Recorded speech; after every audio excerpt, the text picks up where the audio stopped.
Hola, buenas tardes. ¿Estamos en vivo? Sí. Hola, gente. Bueno, buenas tardes. Mi nombre es Santiago Núñez. Soy el presidente de la rama estudiantil. Bueno, queríamos dar inicio a las jornadas. Vamos a comenzar con la primera charla. Queremos agradecer a todos los disertantes que se sumaron a participar, tanto docentes de nuestra universidad, alumnos de posgrado, de otras universidades también, a varios profesionales de la industria. A lo largo de esta semana van a compartir distintas charlas de distintas temáticas, ¿no? Bueno, les recordamos que se suscriban a nuestro canal, así pueden tener todos los videos, se van a quedar guardados ahí, así que pueden volver a verlos si lo perdieron o algo. Y bueno, también por el mail vamos a ir mandando los recordatorios de todas las charlas. Así que bueno, vamos a empezar con la primera charla. Bueno, mi nombre es Daniel. Voy a presentar a nuestro primer disertante. Es el doctor ingeniero Bilbao Martín. Él es doctor en Ciencias de la Computación e Inteligencia Artificial. Es director del Grupo de Investigación en Inteligencia Artificial, profesor adjunto de Inteligencia Artificial, Sistemas Distribuidos y Programación Orientada a Objetos en el Departamento de Informática de la Universidad Nacional de la Patagonia, San Juan Bosco.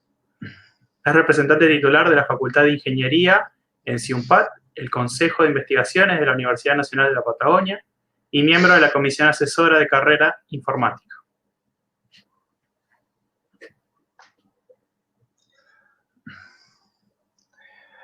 Bueno, hola, ¿qué tal? ¿Cómo están? Bienvenidos a todos. Para mí un placer poder participar en estas jornadas y felicitar obviamente a los chicos por esta iniciativa, que la verdad que ayuda mucho a vincular, ¿no?, estas dos disciplinas que son tan interesantes como la electrónica y la ciencia de la computación. Bien.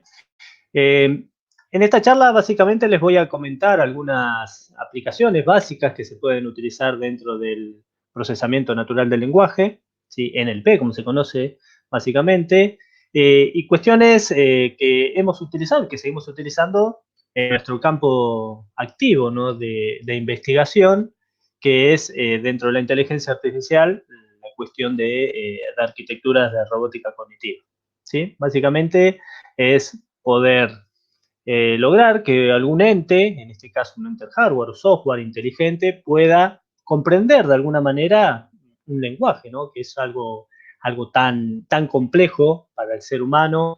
También tiene algunas cuestiones de ambigüedad, ¿sí?, de subjetividad. Poder interpretar órdenes de esa manera es una cuestión muy compleja para el ser humano. Imagínense lo que puede llegar a ser para un ente hardware, un ente software, en este caso un robot, ¿no? Bueno, lo que vamos a hacer básicamente es pasar por 4 casos de aplicación, que son los 4 casos más básicos, elementales, de lo que es la programación natural del lenguaje, que vendría a ser el reconocimiento de voz, análisis de sentimiento, traducción del habla y la creación de los famosos chatbots virtuales, ¿sí?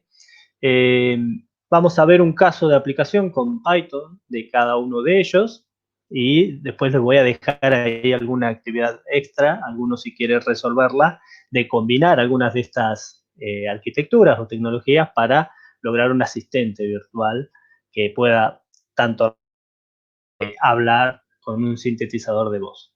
¿Bien? Bueno, pero ¿qué es básicamente el procesamiento natural del lenguaje?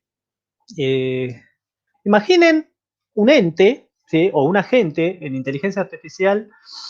Todo ente que representa algo se conoce como agente, ¿sí? Puede ser un agente software o un agente hardware, dependiendo si es un programa, una aplicación, o si tiene algún tipo de arquitectura, como un robot, por ejemplo, una electrónica asociada. ¿Bien? Lo que tenemos que lograr con ese procesamiento del lenguaje es que ese ente logre interpretar lo que le estamos diciendo, básicamente.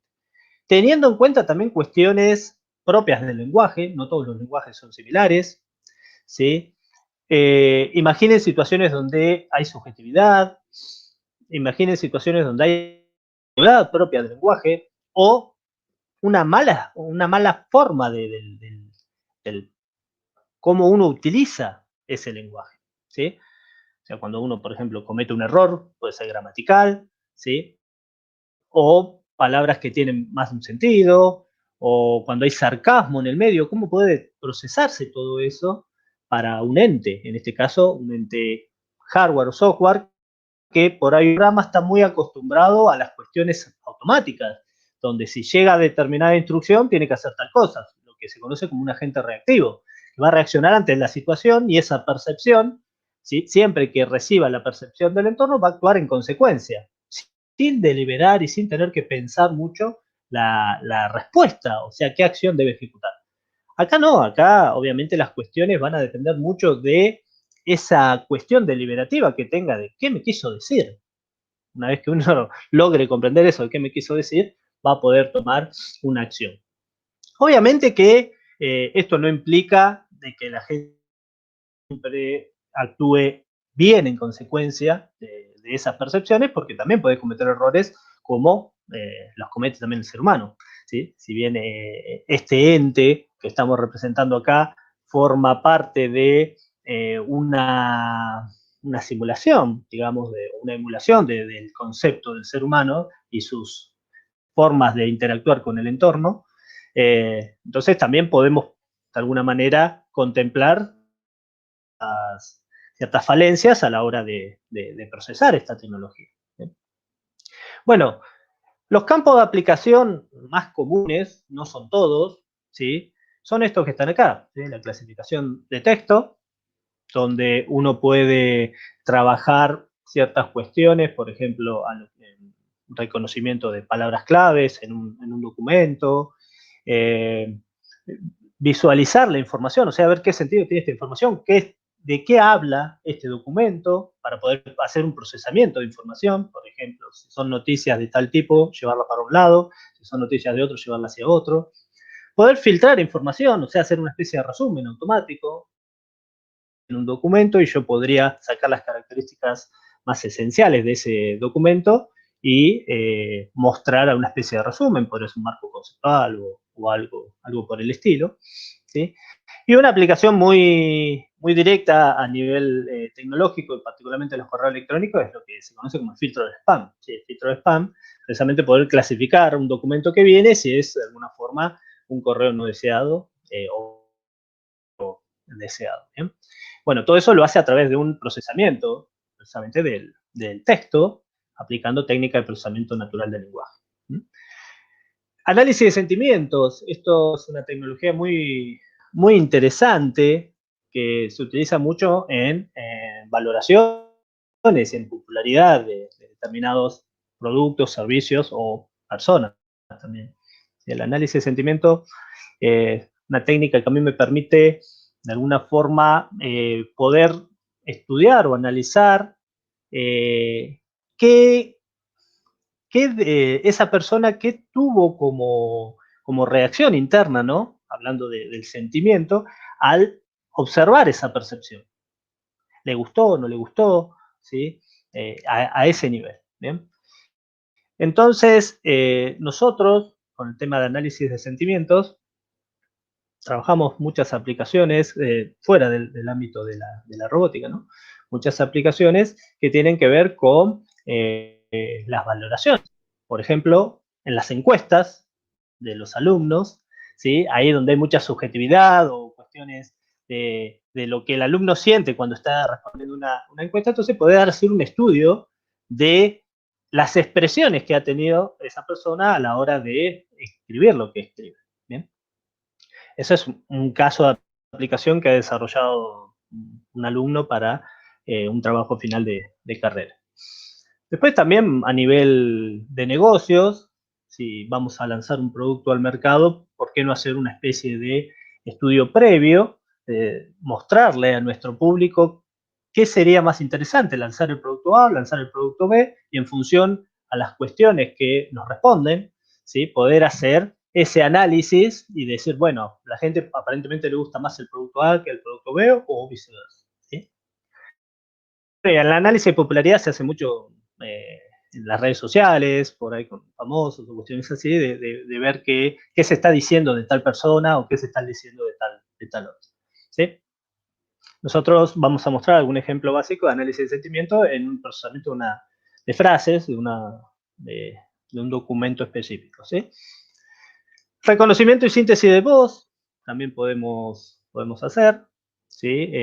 Son procesos inversos, ¿no? El reconocimiento de voz, yo tengo algo textual, tengo algo en voz o en audio y lo puedo llevar a algo textual, o al revés, tengo algo textual y lo puedo reproducir en una voz, ¿sí?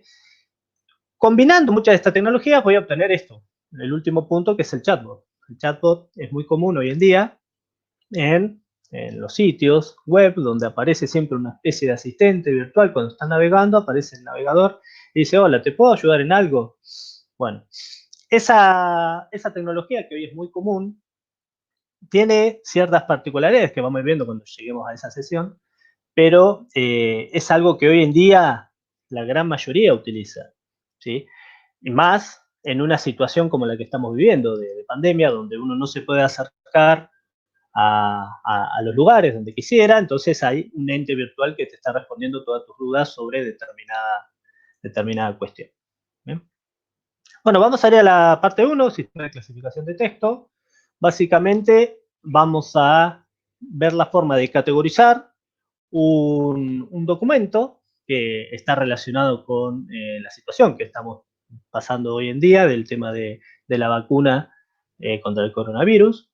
Y vamos a hacer todo un procesamiento para ver de qué está hablando y cuáles son las palabras más importantes que se están utilizando en ese documento, ¿sí?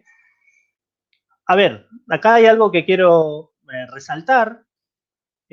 Particularmente nosotros vamos a trabajar con Python, pero no quiere decir esto de que solamente se puede hacer con Python y vamos a usar la librería NLTK.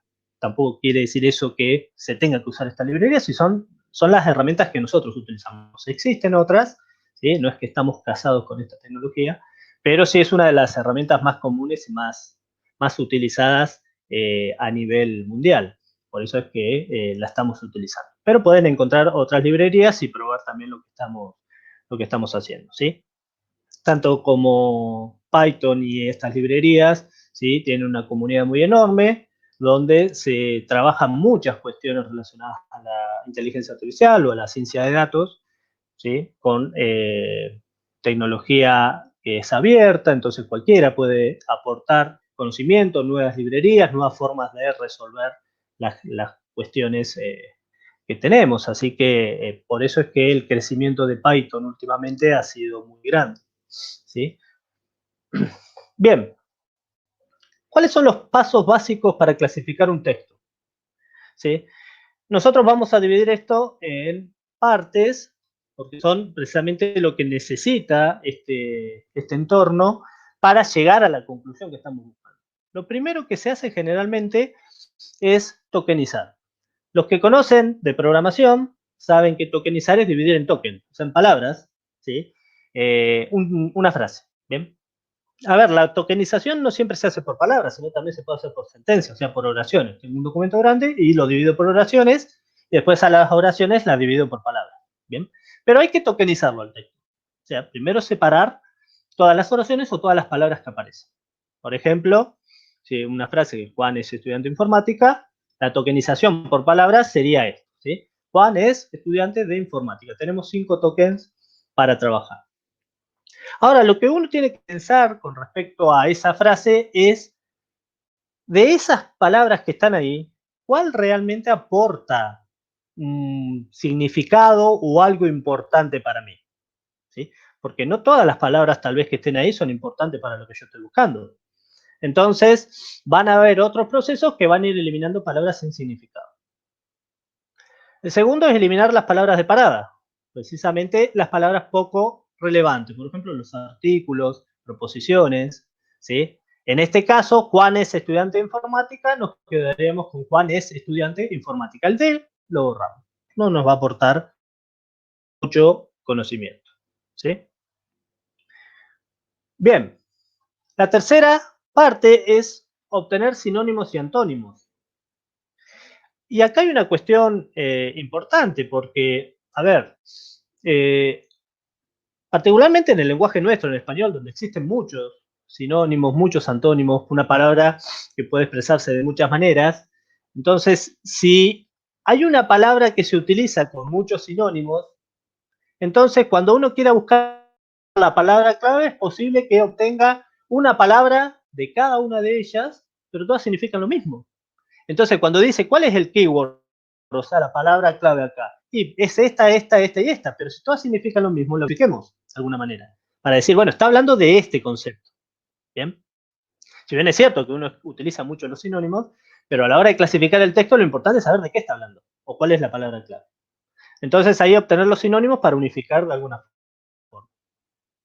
También puedo obtener los antónimos, pero bueno, eso ya lo vamos a utilizar no tanto para la clasificación de textos, sino para el análisis de sentimiento, porque el análisis de sentimiento es el que realmente me va a indicar una cosa o la otra. Entonces ahí el antónimo es donde aparece. Por ejemplo, decir que algo tiene un éxito o algo tiene un fracaso.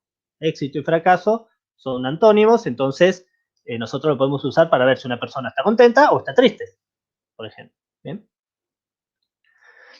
Bien, y después aparece un proceso de derivación.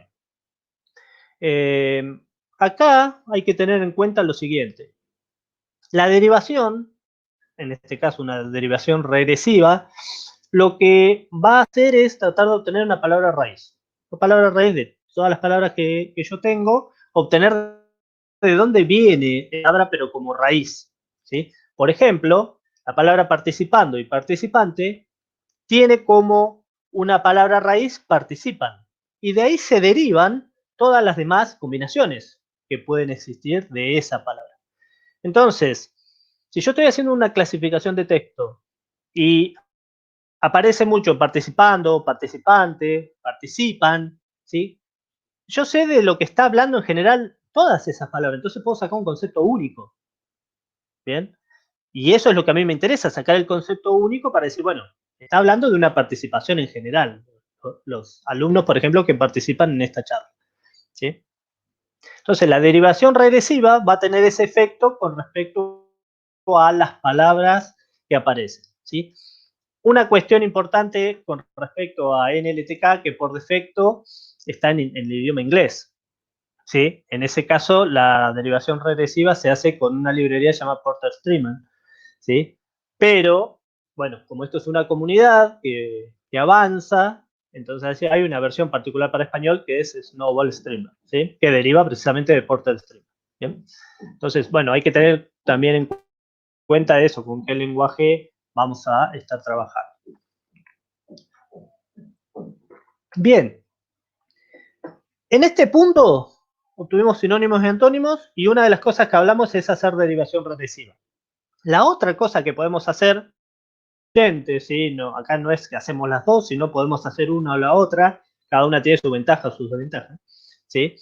Es lematizar. La lematización en este caso vendría a ser una forma de obtener la palabra, ¿sí? Que define a esa frase que aparece en el documento, ¿sí? La palabra, pero es una palabra del idioma original, que podría ser un verbo, una palabra que es plural, viene de una palabra que es singular, una palabra femenina, una palabra masculina, ¿sí? Por ejemplo, si aparece la palabra decir, la palabra dije, ¿sí? Viene de la acción de decir. Bien, si decimos mesas, viene de la palabra mesa, ¿sí? Porque son conjuntos de mesas individuales.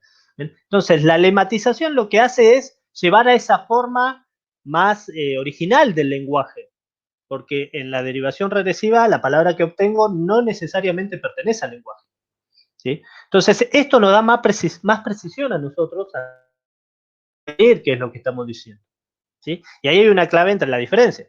Si quiero realmente una precisión en lo que estoy buscando, me conviene más lematizar que hacer derivación regresiva, o si quiero más velocidad, porque es más fácil derivar que la palabra está dentro de todas las demás palabras, utilizo derivación regresiva. Entonces, dependiendo de la velocidad y la precisión, voy a utilizar una derivación regresiva o una lematización. ¿Sí? Básicamente es esto lo que ustedes tienen que tener en cuenta para ver si van a lematizar o derivar un texto. ¿Bien? Lo que vamos a ver ahora es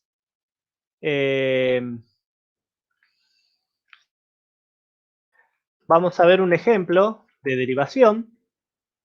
Yo les voy a compartir la clasificación de texto. Bien.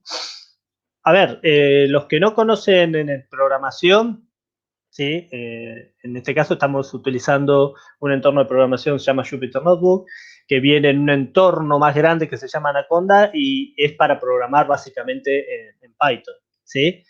Esto es el lenguaje de programación Python, ¿sí? Es una especie de libro donde cada renglón es una orden donde yo voy a ejecutar una determinada acción, ¿sí? Básicamente lo que voy a hacer acá son los pasos que les comenté al principio, ¿sí? Vamos a partir de una nota, se llama notavirus.txt, está en un documento TXT, que es una nota del diario Clarín, donde habla de la vacuna que se está obteniendo en Oxford para el coronavirus, ¿bien? Básicamente de eso habla. Después yo le voy a dejar la nota disponible para que puedan ver esto que estamos haciendo, ¿sí? Entonces tenemos que tratar de clasificarlo y ver de qué está hablando, supuestamente. Si me llega esa nota sin leerla, tendría que tratar de procesar toda esa información y decir, bueno, a ver, ¿de qué está hablando? ¿Cuáles son las palabras claves de todo este documento? ¿Sí? Entonces, se importa la librería. Bueno, el paso 1 va a ser tokenizar, así que voy a obtener de alguna forma el documento con un open, lo voy a abrir, ¿sí? Y lo primero que voy a hacer es tratar de eliminar toda simbología que no aporte mucho, por ejemplo, algún tipo de acento, comas y cosas así, que no aporte mucho, y me voy a tratar de quedar con las palabras. Bueno, esta sentencia haría eso, ¿sí? Va a recorrer una lista y me va a eliminar todas las palabras que no sean palabras alfanuméricas, ¿sí? O sea, que no tenga un sentido que a mí me interese, ¿sí? Bien. Luego voy a mostrar la frecuencia de palabras. Yo voy a ir ejecutando esto de partes, ¿sí?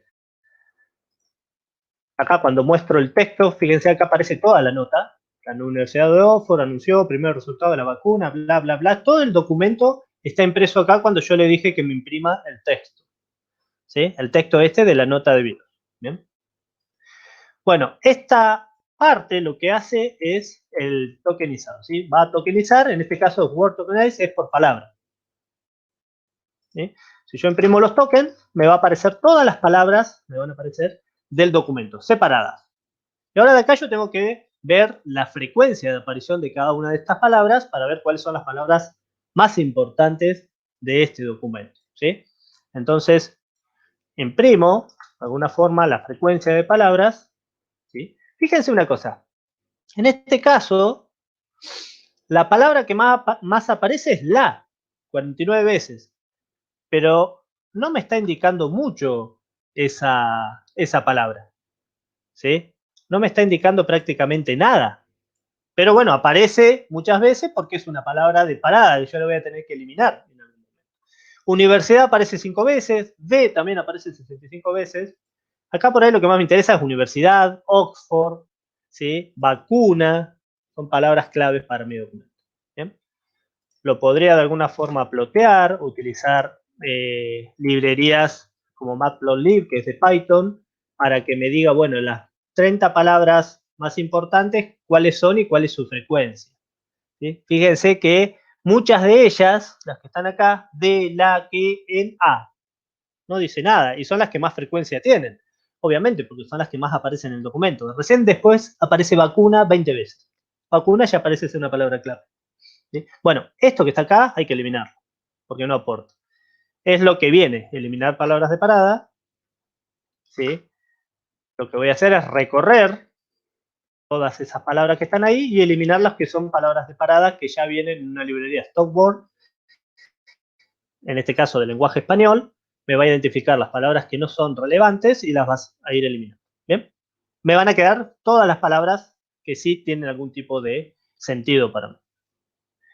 Vuelvo a imprimir la frecuencia para ver si cambió en algo, y fíjense que ahora la palabra más importante parece ser universidad, Oxford, 5 veces, ¿sí? Y si vuelvo a imprimir el plot, ¿sí? Con esas frecuencias, ahora vacuna es la palabra más importante con 20 apariciones, ¿sí? Si miramos esto de acá, lo primero que se ve vacuna, universidad, Oxford, coronavirus, anticuerpo, ensayos, son las 6 palabras que parecen ser más importantes. O sea, nos está dando una idea de qué estamos hablando. ¿Sí? Estamos hablando de una vacuna, que aparentemente hay una universidad, que es Oxford, que está hablando de un virus, ¿sí? Está hablando de anticuerpos, de ensayos, ¿sí? Nos está dando una idea global, al menos, de lo que está hablando. ¿Sí? Bien, el paso 3, obtener sinónimos y antónimos. Acá tenemos una cuestión con esta librería, porque la librería WordNet es particularmente para el inglés, ¿sí? Entonces, en este caso, si tuviese en inglés el documento no hay problema, pero si está en español, nosotros tendremos que hacer una especie de identificación, de ver cuáles son las palabras que pueden ser sinónimos, que son importantes para mí, y reemplazarlas, ¿sí? No existe directamente una para español en el caso de sinónimos y antónimos en NLTK, ¿sí? Por ahora. ¿Bien? Bueno, aplicando sinónimos y antónimos, nosotros reemplazamos ahí cualquier cosa que tenga que ver con un virus, o sea, adenovirus, coronavirus, cualquier cosa que diga la palabra virus, reemplazarla por virus directamente, ¿sí? Para que nos dé una idea de cuántas veces se está hablando de un virus, porque en definitiva son todos virus, ¿sí? Ahora, al obtener la frecuencia, ¿sí? Y graficarla, vemos que la palabra virus ya aparece muchas más veces. Está en segundo lugar después de la vacuna. O sea, está hablando de un virus, están tratando de obtener una vacuna en la Universidad de Oxford. Básicamente eso es lo que está diciendo este clasificador de texto. Obviamente con esas palabras yo puedo armar las palabras claves, o con esta misma metodología luego puedo hacer una traducción de texto que viene en inglés, separarlo por token y hacer una traducción al español y mostrarlo en español. Esa es otra de las aplicaciones de clasificación de texto también. Puedo traducirlo. ¿Bien? Con respecto a la derivación regresiva o a la lematización, bueno, esto va a depender de, recuerden, si quieren velocidad o quieren más precisión. No tiene sentido hacer una y la otra, sino alguna de las dos. En este caso, ahí está un código básico para hacer derivación regresiva, y acá un código básico para hacer lematización. Vamos a pasar directamente a la lematización. Fíjense, por ejemplo, working, que es un verbo, esto porque está en inglés, ¿no? Es un verbo, me devuelve work. Para español, la alternativa está en la librería Spacy, ¿sí? La librería Spacy, con este modelo de datos, me permite trabajar la lematización, pero en el idioma español. Bueno, en este caso, yo puedo trabajar todos los tokens que tenía antes y llevarlo a una forma lematizada. Por ejemplo, vemos acá la palabra genera, va a parar a la palabra generar, porque viene de ahí. Anticuerpos, que es plural, va a parar a la palabra anticuerpo. Acá me dice si es un sustantivo, si es un verbo, que es la frase, la palabra en este caso. Desarrollada, va para desarrollar, ¿sí? En ese sentido, la lematización es muy importante porque me está dando precisión en el lenguaje. Todas las palabras que obtiene son palabras propias del lenguaje. La derivación, las palabras que tienen, no siempre son del lenguaje. ¿Bien?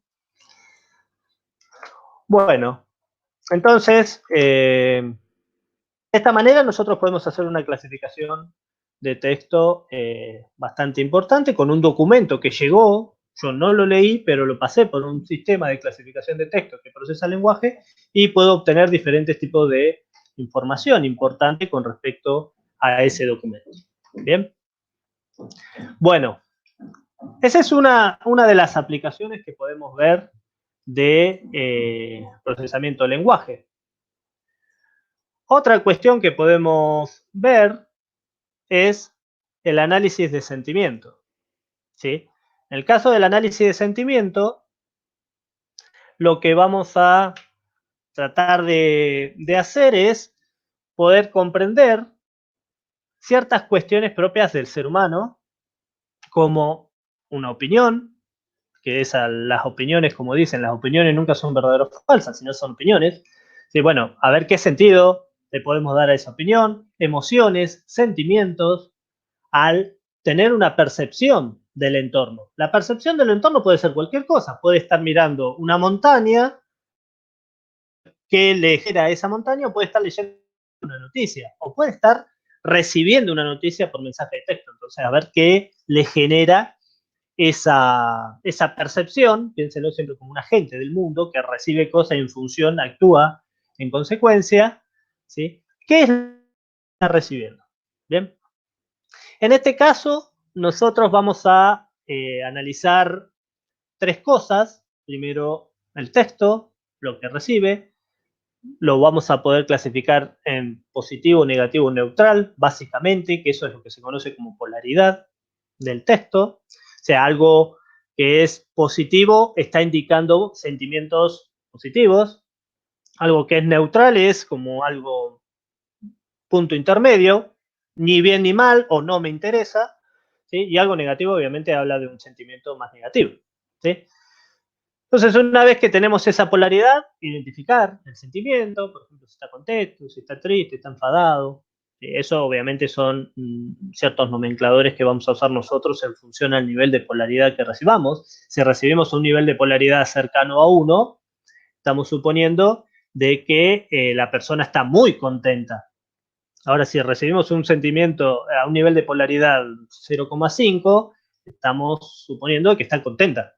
Que no es lo mismo estar muy contenta, ¿sí? Por eso hay que discriminar bien cuál sería el límite para pasar de un sentimiento al otro, o entre los sentimientos, ver qué escala hay de sentimientos. Esto vendría a ser algo como la lógica difusa, lo que conocen de la parte de la lógica, donde no trabajamos con dos valores extremos, sino trabajamos con todos los valores intermedios.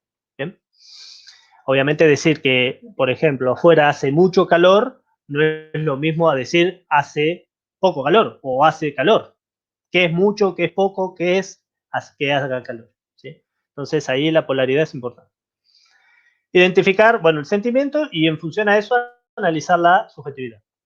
Sí, la subjetividad obviamente va a depender de uno, de lo que indique uno cuando está diciendo esa frase, porque la frase puede ser muy subjetiva, o sea, va a depender mucho de lo que está viendo uno, o objetiva. En este caso, el valor 0, el valor 1 va a marcar 0 una objetividad y 1 una subjetividad.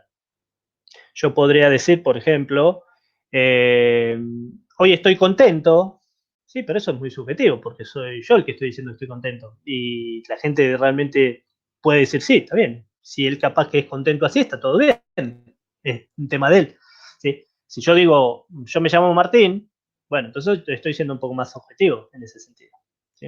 Entonces, bueno, todas esas cuestiones son las que tendríamos que tener en cuenta en el análisis del sentimiento. ¿Sí? Para analizar sentimientos, generalmente utilizamos estas partes, ¿sí? Ingresamos un texto, se instancia alguna librería de sentimiento, en este caso, particularmente yo uso TextLab, pero existe Vader, existe Spicy, existen otras librerías también, ¿sí? Para hacer el mismo análisis de sentimiento. Se selecciona el idioma, se analiza el sentimiento, que acá es donde están esos límites que uno puede utilizar. Para la polaridad, por ejemplo, mayor a 0,2 es un sentimiento positivo, menor a menos 0,2 negativo, y entre este rango, menos 0,2 y 0,2, es un sentimiento neutro. ¿Sí? Y la subjetividad se mide desde la objetividad hasta algo objetivo, ¿no? A algo subjetivo. ¿Bien? Una vez que se obtenga esos valores, se visualizan y se categoriza el sentimiento. ¿Sí? Bueno, les voy a mostrar rapidito cómo sería un ejemplo de análisis de sentimiento en Python. A ver,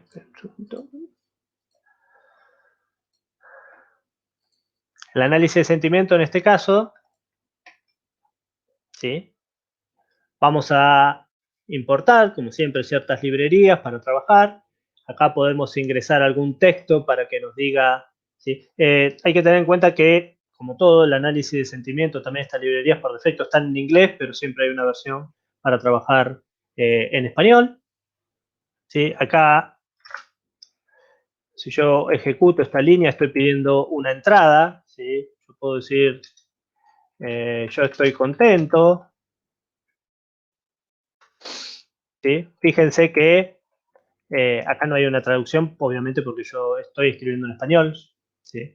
La subjetividad, obviamente, es 0. Si yo ejecuto esto en por ejemplo, perdón, happy, ¿sí? Ven que esto es muy subjetivo.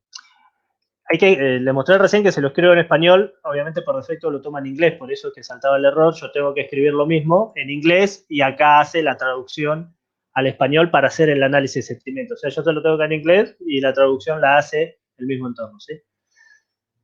Tiene una polaridad de 0,8 porque estoy diciendo yo estoy contento. Bueno, entonces la polaridad es que es un sentimiento positivo, pero es muy subjetivo lo que estoy diciendo. Totalmente subjetivo. Entonces, no es lo mismo que decir algo un poquito por ahí más. A ver. My name is Martín. Bueno, esto ya es muy objetivo, ¿sí? Y no estoy expresando ningún tipo de sentimiento diciendo mi nombre es Martín. Entonces es neutro la polaridad. Bien. Bueno, a eso se dedican estas herramientas para analizar sentimientos. Tomar frases que pueden ser de una entrevista, de una encuesta, de algún documento, de un debate, y poder analizar cuáles son las expresiones y ver la objetividad o el sentimiento que uno le está dando a eso. ¿Bien? En este caso, en un listado hay 20 frases que son en teoría positivas, pero algunas tienen algún tipo de sarcasmo o cosas así. El tema del sarcasmo es muy importante en el análisis de sentimiento. ¿Por qué? Porque uno puede utilizar frases positivas, pero está haciendo como o chistoso o está utilizando el sarcasmo con frases positivas.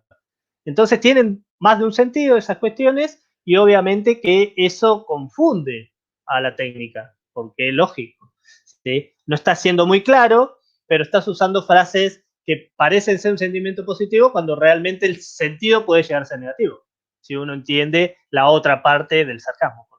¿Bien? Bueno, en este caso les dejo simplemente un código para que vean. Si tienen una entrevista, pueden leer varias frases. Las frases las van recorriendo. En este caso, si el sentimiento es mayor a 0,2, va sumando los positivos. Y si no, va sumando los negativos en el otro código, ¿no? En este caso, después van a ver cuáles son las frases que utilicé. En este caso, fíjense que de 26 ejemplos, un 57% me dijo que son positivas, porque las otras tienen sarcasmo en el medio. Entonces, hay muchas técnicas que trabajan particularmente el sarcasmo, ¿sí? Que son otras librerías más sofisticadas que pueden llegar a interpretar esas cuestiones, ¿sí? Y en este caso, de frases que son negativas, la polaridad es menor a 0,2, bueno, tiene una precisión ya un poco más alta, un 90%, ¿sí? Bueno, esto es una introducción a lo que sería el análisis de sentimiento. Ustedes pueden después tomar este código y aplicarlo a alguna cuestión que sea interesante, ¿sí? Para los problemas que tengan a resolver, ¿sí? Vamos a pasar al otro temita, que ya nos quedan dos.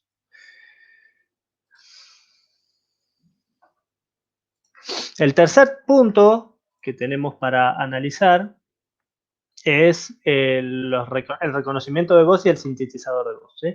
Reconocimiento de voz, en este caso, lo que hace es algo muy, muy simple, es tomar un audio, porque puede ser de un archivo de texto, de un archivo de audio, perdón, o de un micrófono, por ejemplo, y llevarlo a texto, ¿sí? En este caso, las librerías que se utilizan son las librerías, por ejemplo, Speech Recognition, pero hay otras librerías que les voy a mostrar ahora, ¿sí? Veamos lo siguiente.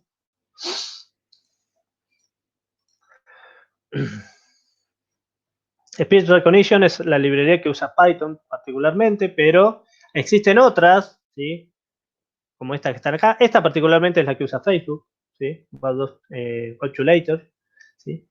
Entonces el proceso que vamos a hacer básicamente es tomar la voz y llevarlo a un texto, ¿bien? Estas son las 4 partes que vamos a ver en el archivo de texto de Python: crear una instancia, seleccionar un audio, reconocer a través de una API.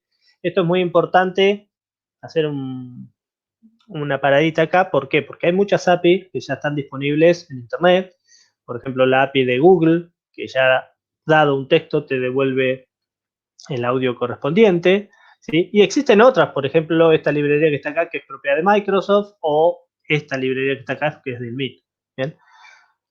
Lo que tiene interesante acá la API de Google, que es la que vamos a usar nosotros, primero que es una API libre, podemos usarla sin tener un registro, un usuario, una contraseña, se puede utilizar llamándola directamente, ¿sí? Pero, como el reconocimiento de audio puede ser algo muy potente, ¿sí? Porque va a depender mucho de lo que tenga que reconocer y todos los análisis que hay que hacer, hoy en día muchas cosas se hacen en la nube, en cloud computing. Entonces también tenemos una librería propia de cloud, de Google, pero de cloud computing. ¿Bien? Entonces, si ven procesamiento es muy grande, vamos a usar directamente una librería de cloud computing. En este caso sí, nos vamos a tener que registrar, obviamente, y tal vez hay algunos recursos, dependiendo del nivel que necesitemos nosotros de reconocimiento, inclusive tal vez tengamos que pagar algún servicio. Pero bueno, esta librería, particularmente de API de Google básica, es para hacer reconocimientos pequeños, ¿sí? Y después, bueno, puede haber una especie de ajuste de ruido en caso de que tengan interferencia alrededor, previo al reconocimiento. Pueden aplicar una especie de filtro para eliminar esos ruidos de fondo, ¿sí? Bueno, ahora sí, vuelvo al documento que estaba mostrando recién.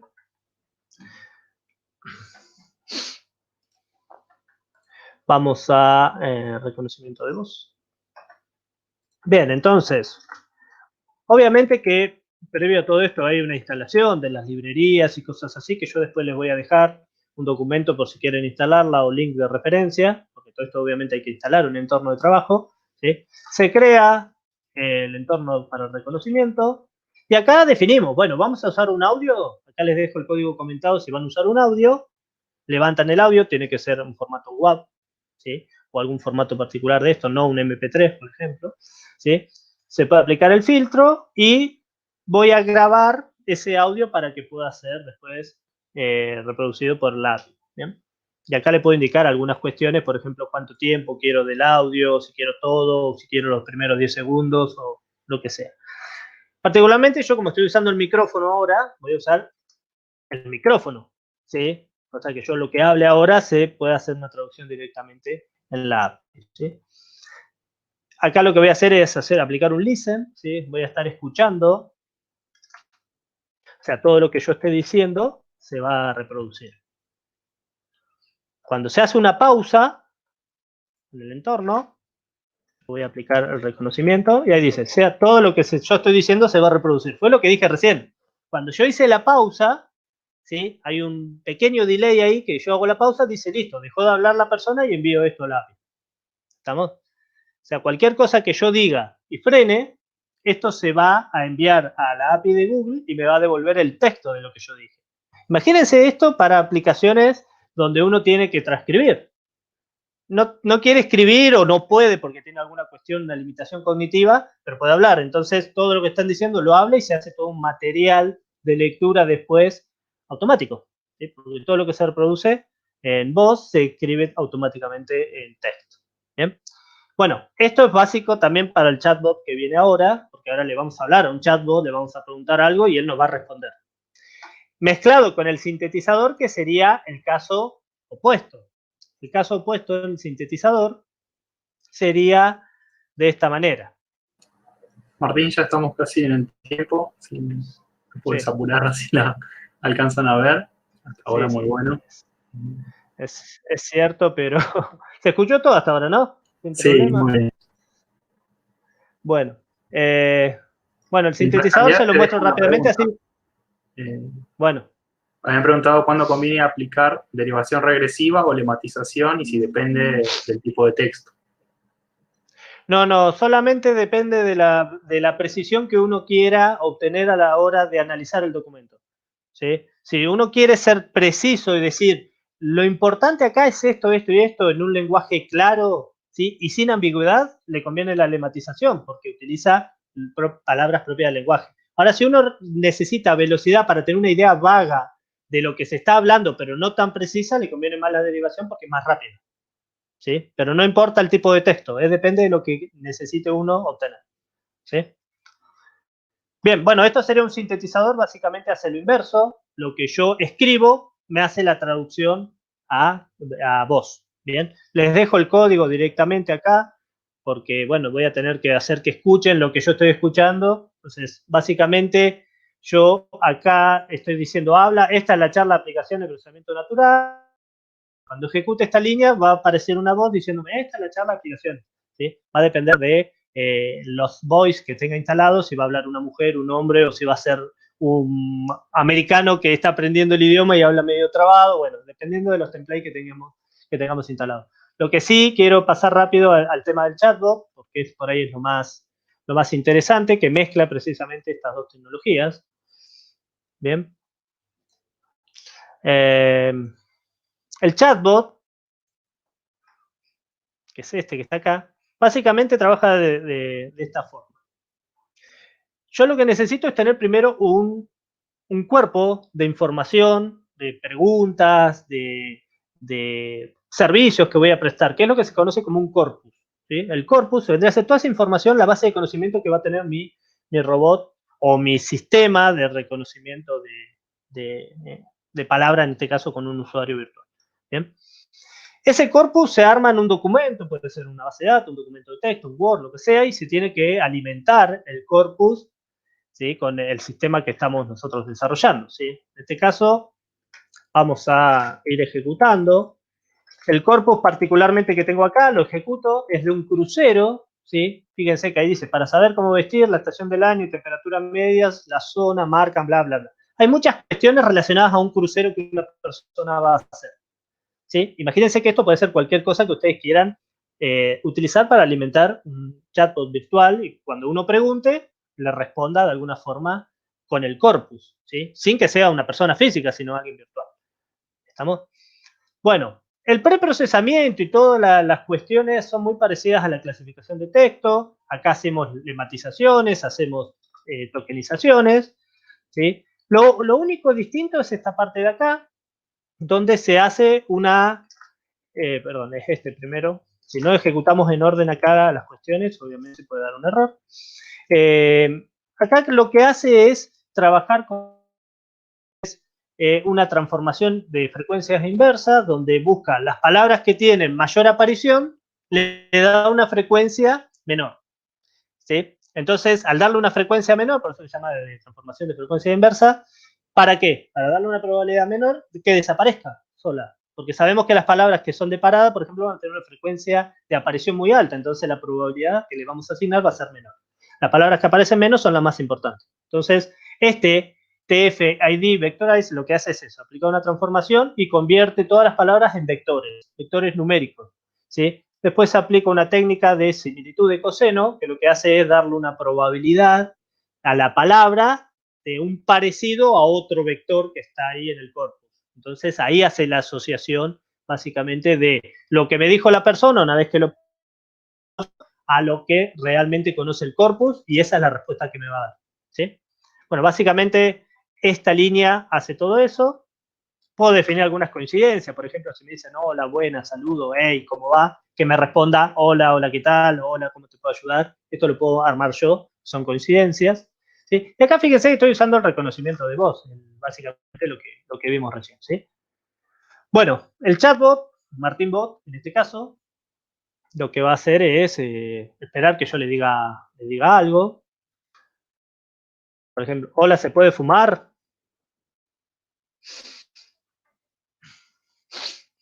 Hola, ¿cómo te puedo ayudar? Bueno, hola, ¿se puede fumar?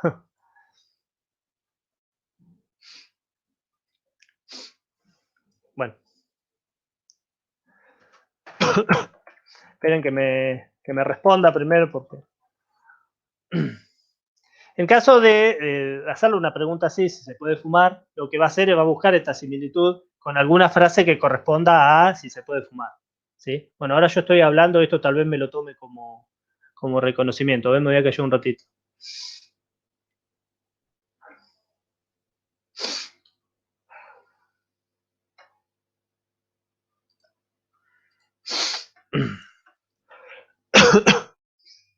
¿Alguna otra pregunta mientras, porque a veces es un poco lento por el tema de la conexión a internet, puede que como está reconociendo en la API, ¿alguna otra pregunta mientras se ejecuta el corpus? No, no han dejado ninguna pregunta. ¿No han dejado ninguna otra? Bueno. estamos en horario, ¿no?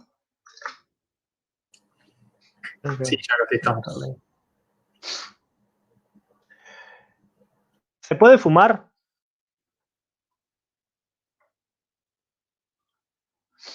Bueno, ahí me respondió. Está prohibido fumar en los teatros, bla, bla, bla, bla. Le dije se puede fumar, ¿no? A ver si me responde alguna otra cosa. ¿Qué pasa si me enfermo?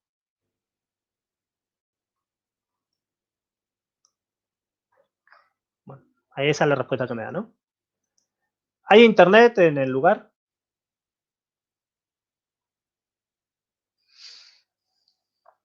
Bueno, listo. Vamos a dejarlo ahí porque si no podemos seguir hablando con él todas las veces. Voy a cortarlo. Pero bueno, esa es la idea y al cortarlo obviamente le va a fallar porque hay una excepción. Pero bueno, la idea es esa, ¿no? De que uno pueda hacer la pregunta. Si bien los chatbots comunes uno escribe, porque es un chat, yo acá le agregué el reconocedor de voz para hacerlo más interesante. Pero bueno, les dejo a la gente que haya visto esta charla, le dejo todo el código para ver si le puedo agregar el sintetizador. Cosa que esa respuesta realmente me la hable en vez de escribirla. ¿Entiendes? Bueno, esto es todo lo que les quería mostrar, básicamente. Así que si hay alguna pregunta. Que si has trabajado con image captioning. No he trabajado todavía con image captioning. No. ¿Quién pregunta eso? Si hay alguien que trabaja con eso, buenísimo, que se sume y trabajamos juntos. Está mi contacto ahí, así que me escriba porque me interesa. ¿Alguna otra cuestión? Como comentabas, después lo voy a estar subiendo en el repositorio de GitHub de la rama para que lo puedan descargar y, bueno, ejecutar estos notebooks. Bueno, me parece bárbaro. Y bueno, les agradezco a todos los que han estado del otro lado. Cualquier cuestión que tengan, cualquier duda, pueden escribirme directamente a mi mail, que va a estar disponible ahí seguro. Y bueno, esperemos que las jornadas sigan así, sean interesantes. Y nos estaremos viendo en algún momento, chicos. Gracias por permitirme participar en esta jornada. Muchísimas gracias, Martín. Así que bueno, ahora a las 4 comienza la próxima charla, así que damos por finalizada esta charla. Bueno, muchas gracias. Muchísimas gracias. Hasta luego.